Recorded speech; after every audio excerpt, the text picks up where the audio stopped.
తెలంగాణ అస్తిత్వంపై దాడి జరుగుతుందా? 800 ఏళ్ల చరిత్ర కాంగ్రెస్ ప్రభుత్వం మట్టిలో కలిపేస్తుందా?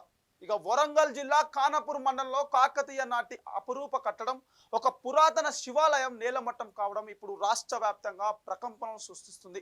చరిత్రపై అవగాహన లేని పాలకుల చర్యల వల్ల మన వారసత్వం సంపద కనుమరుగవుతుందా? విమర్శలు వెలువెళ్తున్నాయి. వరంగల్ జిల్లా ఖానాపూర్ మండలం అశోక్ నగర్ సమీపంలో కాకతీయులు నిర్మించిన 800 ఏళ్ల నాటి శివాలయాన్ని రాష్ట్ర ప్రభుత్వం అత్యంత దారుణంగా కూల్చివేసింది.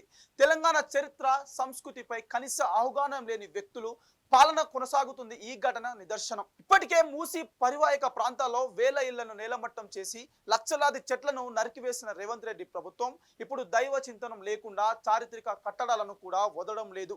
అభివృద్ధి పేరుతో మన పూర్వీకులు అందించిన అద్భుత శిల్పకళ సంపదను రాళ్లతో సమానంగా భావించి భూస్థాపితం చేయడం పట్ల సొంత ఆగ్రహం వ్యక్తమవుతుంది. మన సంస్కృతి మన గర్వకారణం. అలాంటి సంస్కృతికి నిలయమైన ఆలయాలు కూల్చడం తెలంగాణ అస్తిత్వ దెబ్బతీయడమే. ఖానాపూర్ శివాలయం కూల్చివేతపై ప్రభుత్వం వెంటనే స్పందించి తప్పును సరిదిద్దుకోకపోతే ఉద్యమం తప్పదని హెచ్చరికలు వస్తున్నాయి. మరి ప్రభుత్వం ఈ విమర్శలపై ఎలా స్పందిస్తుందో చూడాలి.